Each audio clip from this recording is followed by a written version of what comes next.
you all need to pay very close attention to this because there will be a quiz at the end.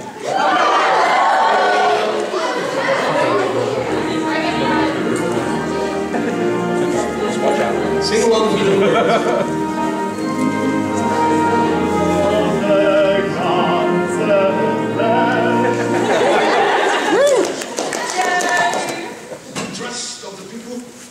Absolute isolation of the monarch and friendship with Russia.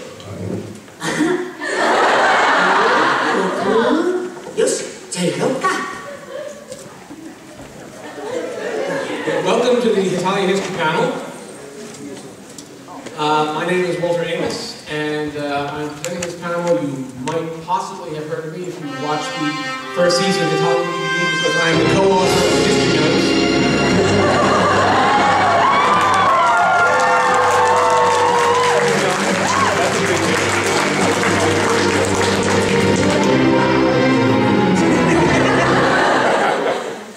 Now, why do I do this panel? Because, as you may have noticed by now, I am a middle-aged heterosexual male, so I'm not exactly the Italian target demographic. This is why I do this panel.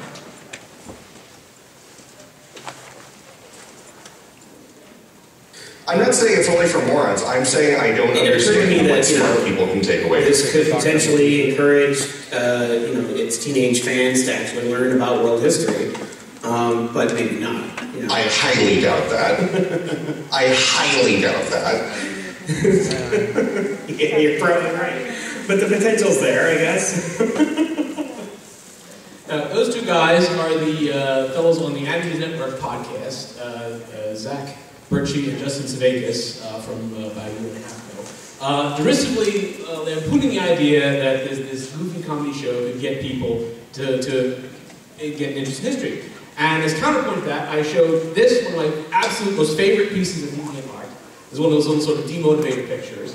And the tagline from it, which I'll have to explain to you if you actually look at the picture on museum art, it's from an American high school girl who says that she had snuck a history book on Frederick the Great into her art class and was reading. When she got to this passage, which she highlighted, what now approximates modern Germany today was then the Holy Roman Empire of the German nations. She shouted out aloud in her history class, "God damn it, Fritz, we need a spoiler tag!" To which my response is, now let's consider for a moment. This is a teenager, an American teenager, voluntarily reading a book on Frederick the Great in art class. Not the latest issue of Teen Dream magazine, not volume 17 of The Adventures of Mary Sue and her sparkly vampire boyfriend. A history book on my favorite Enlightenment monarch, since long before Hetalia ever came out. So, wow! So how did I first discover this show and realize that I needed to share my interest in history? And I'm really much more interested in history and the effect of what the show is having on fandom, things like this, than really in the show itself. Well, I came into being awareness of Hetalia in a bit of a non-linear way. The show, I've now been doing this panel for about 2 years now almost, at various conventions. And but the way I first discovered it, the show had already been running for at least 6 or 9 months, and it was already wildly popular, but I hadn't heard anything about it, being the aforementioned middle-aged male. But I was watching one day in my apartment on a Saturday, something or other on YouTube. I don't even remember what anymore. But you know how on YouTube they have the similar related videos on the side? Well, one of the similar videos on the side caught my eye because the little still picture it had was two, obviously, anime shonen characters dressed in 19th century European regal robes with ermine-lined cape, epaulets, sash, and medals. And if you know anything about me personally, my favorite show in the world is Legends of Like Heroes. That kind of costume design is like catnip. And the title of this video was Kaito and Gakpoid 7 Weeks War. Now, at the time, I had no idea what the hell a Kaito and Gakpoid is, and the only thing I knew of that was the 7 Weeks War was this obscure war between Austria and Prussia in 1866 that most Americans never heard of. So, surely they haven't made an anime video about that.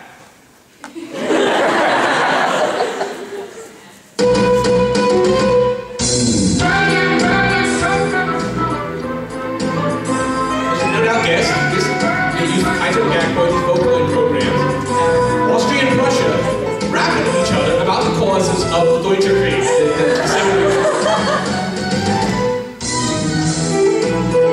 the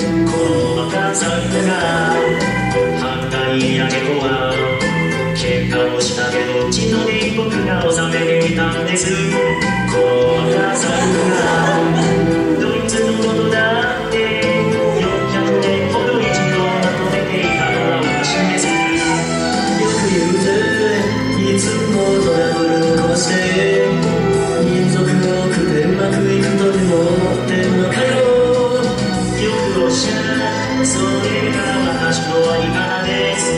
ドイツ語圏だけ切り離すなんて考えられません。ばかりはなんでください。それならてめえはドイツから育てていたらいいだろう。こういった話がまとめて差し上げます。キラキラでその態度が気になるんだよ。なぜなんてだけをさせてあげます。他の民族捨てられないならドイツはやらねえ。 Okay, so my jaw is on the floor because what they are singing about is the question of Greater versus Lesser Germany, which was a thing at the time. You know, Prussia was rising as a power, and there was this question whether we would have all the German-speaking people of Europe in one big country, because we realized at the time there was no such thing as Germany. This is 1866, all right? There is no such thing as Germany. There's the Kingdom of Prussia, the Kingdom of Bavaria, the Free State of Hamburg, you know, all kinds of little duchies and principalities and postage stamps all over the place. You know, there's a reason that Europe, for a lot of history, treated Germany as if it has collective BO, because it was a complete mess.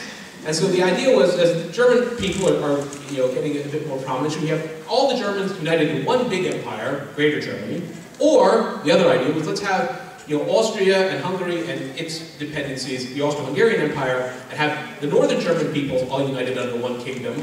Northern Germany has been the lesser German solution. You have two states. Otto von Bismarck, the Iron Chancellor, the guy who said, you know, 3 important conditions, which include friendship with Russia, wanted the lesser German solution. Why? So lesser, because you know, if we had one big German empire, it would be ruled from Vienna by the Habsburgs. And he was like, no.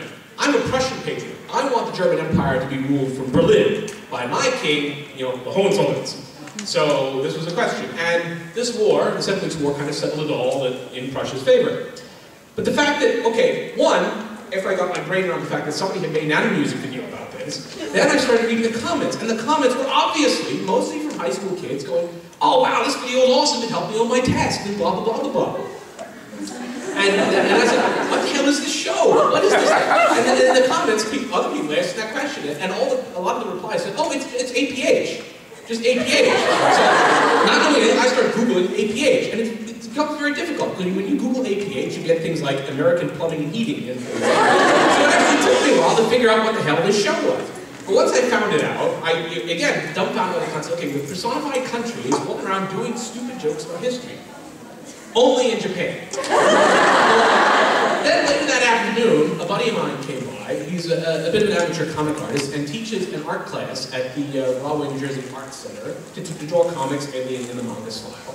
And I said, Ken, you wouldn't believe this. There's this show which is about personified countries doing jokes on history and the 7 Weeks' War, the blah, blah, blah. And he's like, oh, yeah, geez, all the kids in my class are nuts over that show. They're all cosplaying it at the conventions. There's a girl who's like dressed up as Prussia, and she's like the biggest Prussia fan in the world. And in a later conversation, she told me about this girl who's interested in Prussia, said somebody else in the class was getting sick and tired of her going about Prussia all the time. I said, well, what's so great about Prussia? Now, first of all, most Americans don't even know that Prussia was a thing. If they do know that Prussia was a thing, the one thing they know is blood and iron, right side, German Empire, militarism, right? This girl turns around and asks the question, what's so great about Prussia? Well, did you know that Prussia was the first state with a powerful social welfare state in Europe with guaranteed old age pensions, health care for workers, and guaranteed vacations for workers? I was grinning ear to ear. It was about the Prussian social welfare state, which, by the way, the reason that was put in place by the Iron Chancellor Otto von Bismarck, who was no peace-loving granola liberal, was because Bismarck was afraid of the gaining power of the socialists. But he was smart enough to know that most of the working people didn't care about socialist doctrine, the dictatorship of proletariat, Marx, and all that bullshit. Because the socialists were the guys saying, yeah, you would be able to take a vacation once in a while.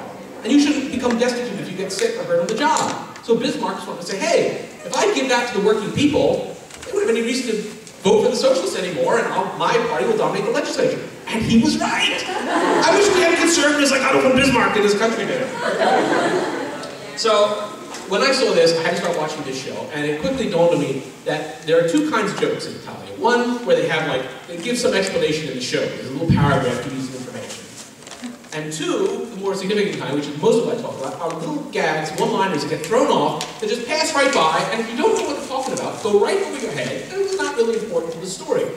But there's some incredibly subtle stuff going on in some of those little jokes, if you know what they're talking about, and that's what I want to focus on, as well as some of this other fan stuff, where I have learned things that I didn't know about in history, from looking at things like deviant art stuff, from Hetalia fans, especially in other countries. Hetalia fans in Europe and in Asia, I've learned with their interpretations, applying Hetalia to the history of their own country, I've learned stuff that I didn't know. Now, that video I showed a moment ago about why I do this panel, that video and the Essentials of History, those are up on my YouTube page. And to further reinforce this point, I want to read you a few comments that have been put on that Why Hetalia History panel video, because I think they're great. I know that I got into Hetalia because I liked history, but Hetalia made me more interested in the histories of countries other than the ones I cared about. I used to hate learning about stuff that didn't interest me, but Hetalia made me more interested. I actually read my history book for fun now, so suck on it, non-believers. This makes me actually pay attention in class. I learned a lot from Hetalia. I didn't know there was an Austrian war. Nonetheless, the Belarus, Prussia, Latvia, Estonia, and Lithuania were even countries. This is the show that really teaches you. It's more if you actually like the characters or want to learn more about them, this is important, you look them up and find the most interesting things about the character and the country. I never knew anything about Germany, Prussia, or Austria, but thanks to actually being interested in the characters, I've learned so much about Austria and Prussia I would never learn in an American school, and I'm glad I looked it up. So thank you, Roderick and Gilbert, for being so cool. Hetalia is maybe 0.4% educational, and the rest is crap. But I watched season 1 when I was 12 and suddenly became a history addict. In my mind, the Hetalia characters were all telling me what had happened in their countries at a certain time and why. I guess it just helped me see my textbook as a set of actual events and people rather than just words on paper. That's it. Because people say, well, it simplifies things, it takes a goofy tone, it glosses things over. Yes, of course. Do not treat this show as a primer to take your test from.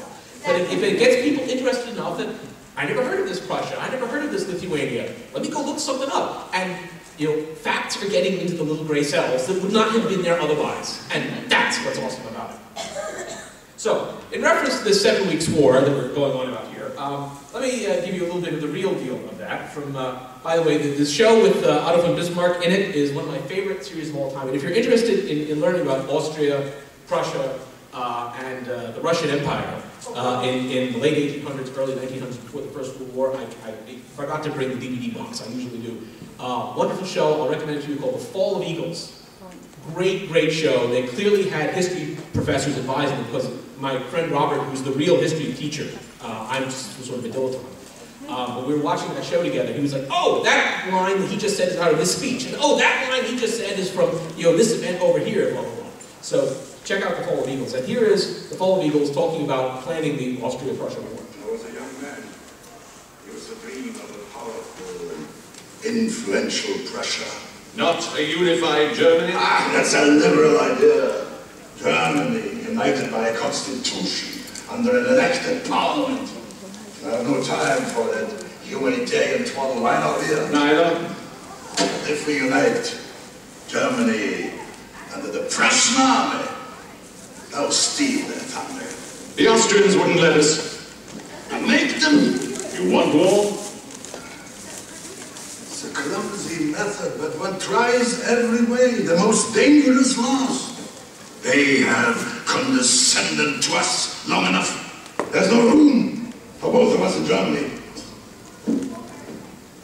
We would have no allies. Neither will they.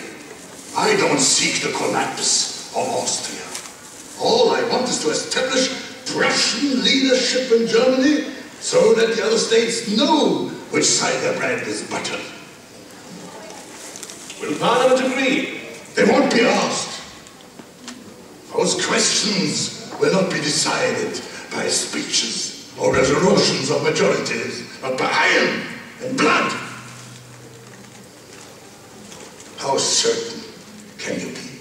Nothing in war is certain. I dislike war. You can't control it. Bad and good soldier, and must go where he wants. One quick victory in the field.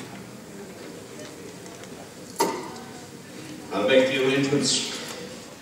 And that guy making the arrangements is Field Marshal Helmut von Moltke, most successful soldier of the modern age. Came up with most of the ways that we now organize modern armies. including the idea of a general staff. And that quote that Bismarck said was from an actual speech, and one way you know that they have history bias is they got the word order right.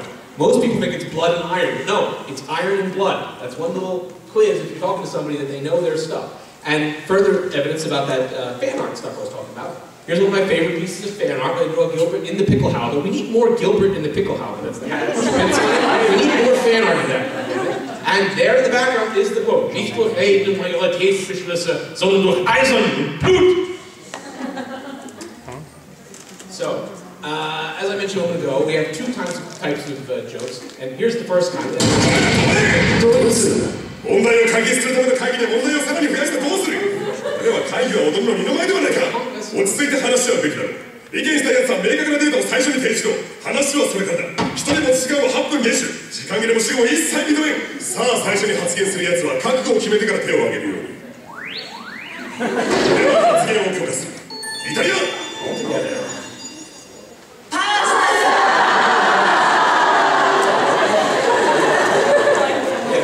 So there we had it was one of those ones where we had a little bit of explanation. They're called Katsucon, and right there in the very first episode, I was like, okay, they're actually explaining what this is. The Congress dances, just to give you a little bit more information. The Congress in Vienna, after the Napoleonic Wars, all the countries of Europe got together under Austrian Prince Metternich, and we're going to decide how we're going to organize Europe in the future so that, oh my God, Napoleon never happens again.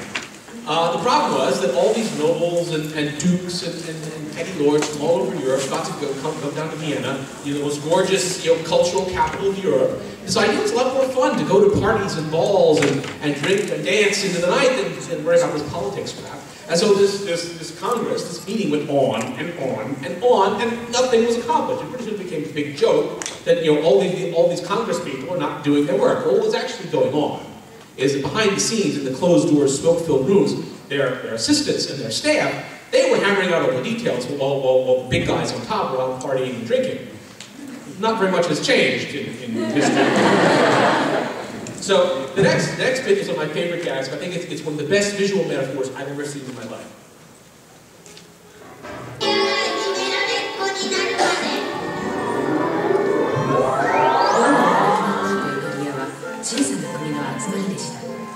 そして当時のイタリアには何でもあったのです。肥沃な大地、温暖な気候、素晴らしい歴史、芸術、宗教ととっても魅力的な国だったのです。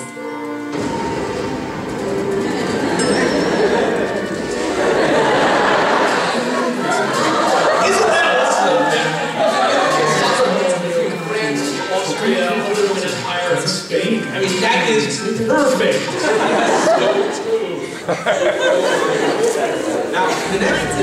Now this next joke is the second kind, the one where it's a little one-off line that goes by and you wouldn't know what it's saying.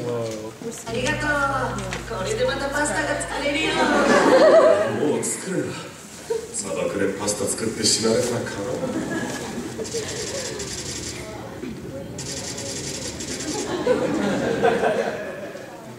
That actually happened.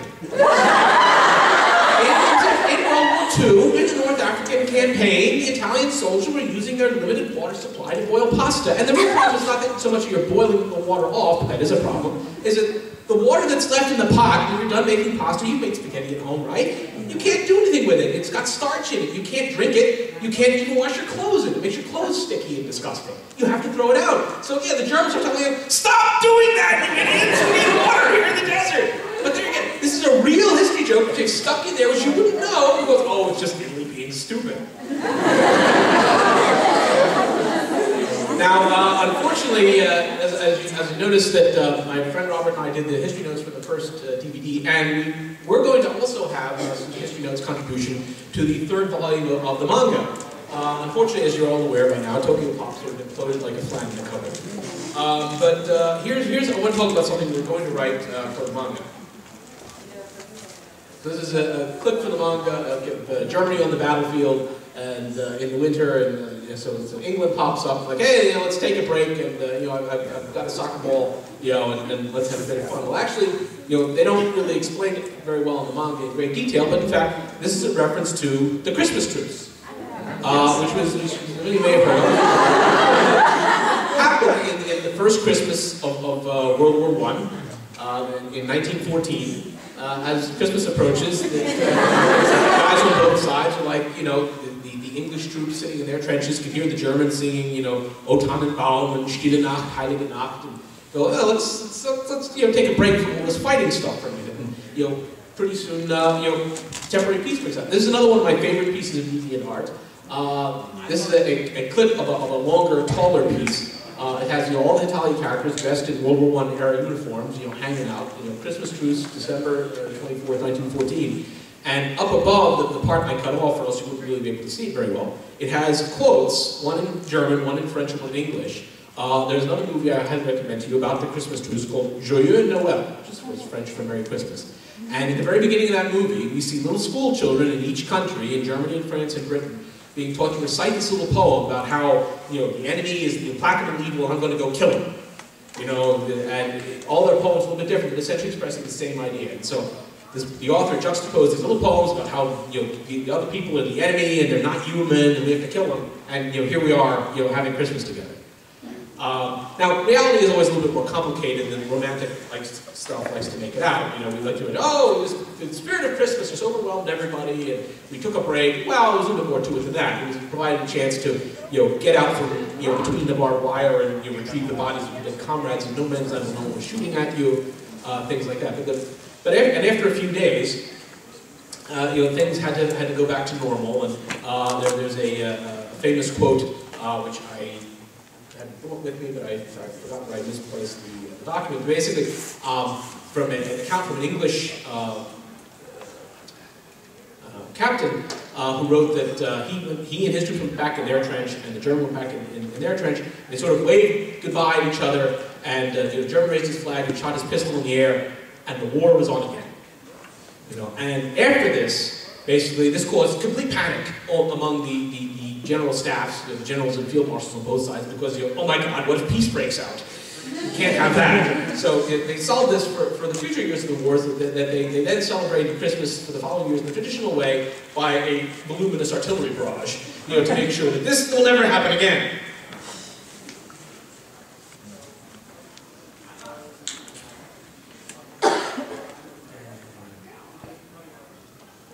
Okay, now this next piece is another one of those little, okay, quick goes by with no explanation.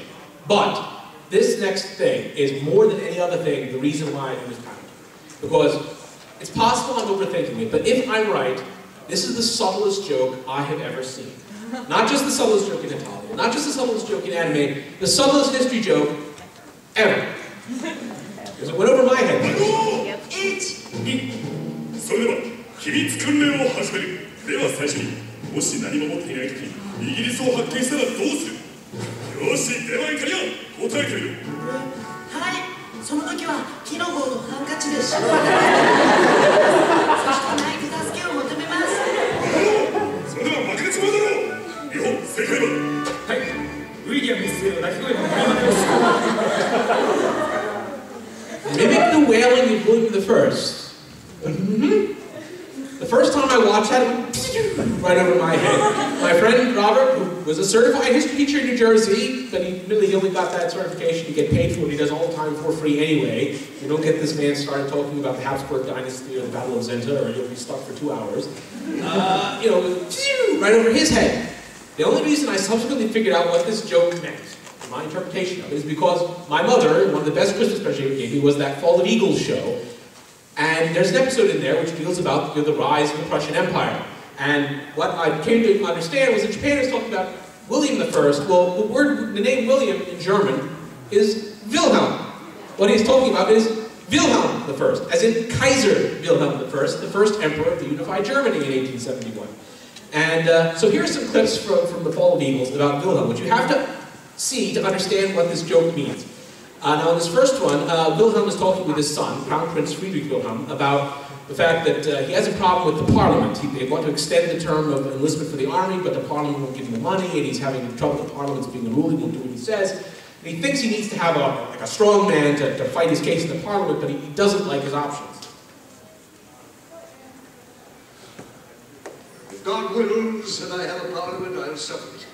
But I won't let it weaken my army. On What is the opinion of the generals? Well, they would send this Parliament packing. You must not let them, Father. The army should support the Constitution. Don't you preach at me, my boy. I'm a simple man, but I know in my heart what is right for Prussia. And for Germany? No, Germany is not a nation. I am a Prussian, and that is enough. It would not be enough for me.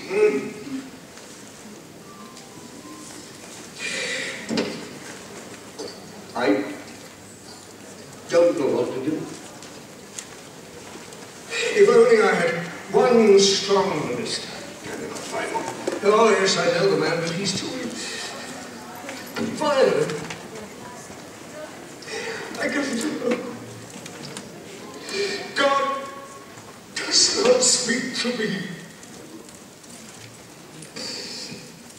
Don't cry, Father. Okay, the guy who he knows is the right guy is, of course, the Iron Chancellor Otto von Bismarck. So he gets Otto von Bismarck, but then in his next conversation, things don't go quite perfectly with him either. I would be a screen between your majesty and your subjects. My Parliament, Herr Bismarck. Perfectly simple, ignore them. Just spend the taxes. Does that sound familiar? Above your head. And mine. In the opera glass. Beneath my windows. I would have died fighting in the cause of my king. And you, in affirming your divine rights, what difference? Whether it's a scaffold or the battlefield. I doubt if your colleagues will agree. As minister-president, I would have no colleagues, only subordinates. I would serve God through serving my king. But there will still be a crown council. I shall wish Baron's thought to remain as And I may as well go back and be a farmer. God sake, don't do that! I don't know what to do. Everyone is against me. So the king wants to have this crown council of nobles to balance out Bismarck, but Bismarck, he's not having any of that. So, okay, third clip is after that aforementioned Austria-Prussia war. Well, Prussia kicks Austria's ass. And in this next scene, basically, the king and his ministers and generals and Field Marshal von Moltke are sitting in Vienna thinking, oh, okay, what Wilhelm wants to do is, hey, we beat Austria, and what we ought to do is, march the Prussian army down the streets of Vienna and conquer the whole country. Woohoo, go us! And Bismarck is like, no. The Austrian Empire, they have all these Catholic Magyars and all these Hungarians and other ethnic people. We don't want any of that. Let them keep them. All we want to do is have a political goal to show that we're kind of the 800-pound gorilla in Europe now. We've done that. We don't need anything else. Let's negotiate and be nice with them. Sit down and be reasonable. But your majesty will not listen to me.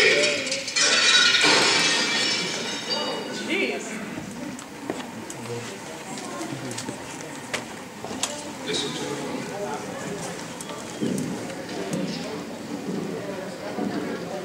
I began this war for a political purpose. Now it's achieved, and everything else is nonsense. We have shown Europe our strength. Now we must use it wisely. We shall at least need the neutrality of Austria if ever we have to fight Russia or France. I agree with Count von Bismarck. You agree in this case? I'm flattered. We will return to Berlin and negotiate. With strength. Enough blood has been shed. His Royal Highness the Crown Prince speaks with good sense and humanity.